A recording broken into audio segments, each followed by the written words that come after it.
Hello, I'm Dr. Steve Grinstead, author of the book Freedom from Suffering, A Journey of Hope, and developer of the addiction-free pain management system.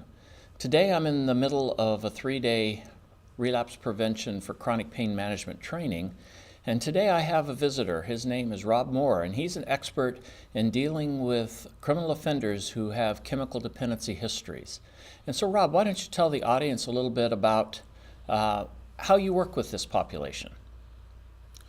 Well, honestly, the biggest thing is that there's a lot of stigmas attached to people in the criminal justice system that are not viewed as regular people, which really are regular people. So they're dehumanized. Yeah, they're dehumanized or stigmatized. There's a lot of judgment attached to them, unfairly.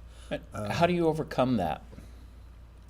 Well, the biggest thing, I think, is that criminal behavior, criminal lifestyle in itself is an addiction. So there's two addictions. There's the substance abuse addiction, then there's the criminal behavior addiction. Which is a process addiction, absolutely. Oh, yeah.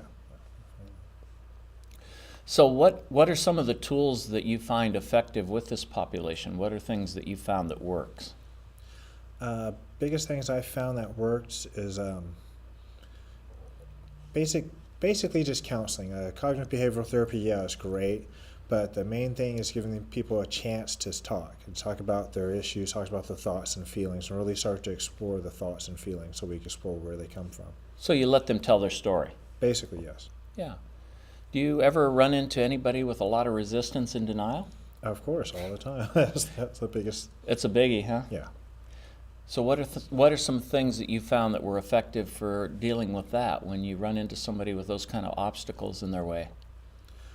Well, first thing I like to do is point out, obviously there's if you're in the criminal justice system, there's been some negative aspects to your behavior. So they've done some behavioral things that got them in trouble. Yeah.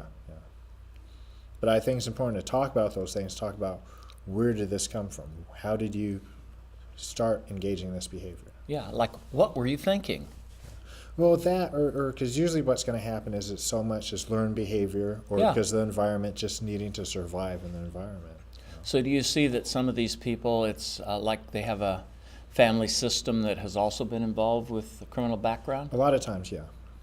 Okay, so you're trying to break multi-generational cycles at times then. Okay, so again, thank you for joining me today, Rob. And one of the messages I want to leave with people is that there is hope. There's hope for people. It doesn't matter how far down they've gone. It doesn't matter if they've committed violent crimes. If they're now willing to look at where they've been and then look at where they want to go, that Rob, you are someone that can really help them make that journey. Thank you.